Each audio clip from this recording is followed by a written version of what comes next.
नमस्कार.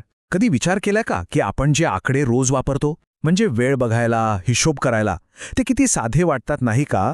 पण या साध्या दिसणाऱ्या अंकांच्या मागे ना एक खूप मोठं आणि इंटरेस्टिंग जग लपलेलं आहे. चला तर मग या विश्लेषणातून आपण संख्यांच्या या जगात एक फेरफटका मारूया आणि त्यांचे वेगवेगळे प्रकार अगदी सोप्या भाषेत समजून घेऊया. तर मग पहिला प्रश्न अगदी साधा सरळ की आपण रोजच्या जगण्यात नक्की कुठल्या प्रकारच्या संख्या वापरतो. या एकाच प्रश्नाचं उत्तर आपल्याला आकड्यांच्या वेगवेगळ्या दुनियेची दारं उघडून देईल. चला तर मग सुरुवात करूया अगदी पायापासून, म्हणजे मोजणी आणि शून्य. हाच तर आपल्या सगळ्या संख्यांच्या सिस्टीमचा बेस आहे. आता बघा, सगळ्यात आधी येतात नैसर्गिक संख्या. अरे, या त्याच संख्या आहेत ज्या आपण लहानपणी शिकलो होतो वस्तू मोजायला. 1, 2, 3, 100, 1000 या कधी संपतच नाहीत. पण एक गंमत बघा, यात शून्य कुठेच नाहीये. दिसला का? नाही ना? मग एक अडचण येते. समजा आपल्याकडे काहीच नाहीये, म्हणजे अगदी रिकामा हात. मग ते काही नाही हे आकड्यांमध्ये कसं दाखवणार? नैसर्गिक संख्यांमध्ये तर याचं उत्तरच नाही. आणि इथेच एंट्री होते शून्याची. त्या नैसर्गिक संख्यांच्या ग्रुपमध्ये फक्त एक शून्य टाकला की झाला आपला पूर्ण संख्यांचा सेट तयार. आता बघा, आपल्याकडे काही नाही हे सांगायला एक आकडा आहे, आणि तो म्हणजे शून्य. या एका आकड्यामुळे आपली संख्या प्रणाली एकदम पॉवरफुल झाली.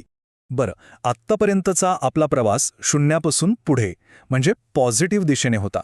पण जसं प्रत्येक नाण्याला दुसरी बाजू असते ना, तसंच आकड्यांचंही आहे. चला आता जरा मागे वळून बघूया. यांनाच आपण म्हणतो पूर्णांक संख्या. सोप्या भाषेत सांगायचं तर संख्या रेषेवर शून्याच्या उजवीकडे आहेत आपल्या धनसंख्या आणि डावीकडे आहेत त्यांच्या जुळ्या भावांसारख्या ऋणसंख्या, म्हणजे नेगेटिव्ह नंबर्स. विचार करा, तापमान शून्याच्या खाली जातं किंवा बँकेत पैसे कमी असले की बॅलन्स नेगेटिव्ह होतो. या सगळ्या गोष्टी दाखवायला हे आकडे लागतातच. पण थांबा, गोष्ट इथेच संपत नाही. जगात सगळं काही पूर्ण किंवा अख्खं नसतं, बरोबर ना? अर्धी भाकरी, पाव किलो साखर म्हणजे आपल्याला गोष्टींच्या तुकड्यांबद्दल, भागांबद्दल बोलायला लागतं. मग त्याचं काय? त्याचं उत्तर आहे परिमेय संख्या. आता हे नाव जरा अवघड वाटेल, पण कन्सेप्ट एकदम सोपा आहे. कोणतीही संख्या जी आपण फ्रॅक्शनमध्ये म्हणजे p/q अशा रूपात लिहू शकतो, ती झाली परिमेय संख्या. अट फक्त एकच, खालचा आकडा म्हणजे q कधीच शून्य नसावा. कारण कोणत्याही गोष्टीचे शून्य तुकडे कसे करणार, नाही ना? आणि इथेच खरी गंमत आहे. थोडा विचार केला तर लक्षात येईल की आपण आत्तापर्यंत ज्या संख्या बघितल्या ना, म्हणजे नैसर्गिक, पूर्ण, पूर्णांक, त्या सगळ्याच्या सगळ्या परिमेय संख्या आहेत. कसं?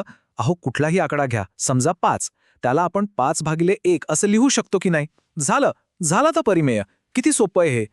आत्ता आपण येतोय एका खऱ्या मिस्ट्रीकडे, एका कोड्याकडे. ज्या संख्यांना आपण फ्रॅक्शनमध्ये लिहू शकतो त्या तर आपण बघितल्या, पण अशाही संख्या आहेत का ज्यांना असं लिहिताच येत नाही? आणि इथूनच गोष्ट अजून इंटरेस्टिंग होते. या आहेत अपरिमेय संख्या. नावाप्रमाणेच परिमेयाच्या एकदम उलट. यांना तुम्ही काहीही केलं तरी फ्रॅक्शनमध्ये लिहू शकत नाही. आणि यांना डेसिमलमध्ये म्हणजे पॉइंटमध्ये लिहिलं ना तर एक जादूच दिसते. हे आकडे संपतच नाहीत आणि त्यात कुठला पॅटर्न पण नसतो. सतत नवीन आकडे येत राहतात. आपलं पाय हे त्याचं सगळ्यात भारी उदाहरण आहे. त्याची किंमत शोधायला शास्त्रज्ञ आजही लागलेले आहेत. चला तर मग आपण आत्तापर्यंत संख्यांचे कितीतरी प्रकार पाहिले. नैसर्गिक, पूर्ण, पूर्णांक, परिमेय, अपरिमेय. आता या सगळ्या तुकड्यांना जोडून एक मोठं चित्र बनवूया. या परिमेय आणि अपरिमेय संख्यांना, या सगळ्यांना एकत्र केलं की जो एक प्रचंड मोठा ग्रुप तयार होतो, त्यालाच म्हणतात वास्तविक संख्या. म्हणजेच आपली जी नंबर लाईन आहे ना, तिच्यावरचा अगदी प्रत्येक पॉइंट हा एक वास्तविक संख्या आहे. तर आपला प्रवास कसा झाला एकदा आठवून बघूया. आपण सुरुवात केली मोजायला लागणाऱ्या नैसर्गिक संख्यांपासून. त्यात शून्य टाकला की मिळाल्या पूर्ण संख्या. त्यात निगेटिव्ह नंबर्स टाकले की झाले पूर्णांक. या सगळ्यांना फ्रॅक्शन बनवलं की परिमेय संख्यांचा ग्रुप तयार झाला. आणि शेवटी त्या रहस्यमयी अपरिमेय संख्यांना पण सोबत घेतलं आणि तयार झाला वास्तविक संख्यांचा हा पूर्ण परिवार. म्हणजे बघा, एकावर एक अशी ही रचना आहे. म्हणजे आता आपण नंबर लाईनवरची प्रत्येक जागा भरली आहे, बरोबर? पण खरंच इथे सगळं संपतं का? की या वास्तविक जगाच्या पलीकडे आकड्यांचं आणखी एखादं अदृश्य काल्पनिक जग असू शकतं? विचार करण्यासारखा प्रश्न आहे, नाही का?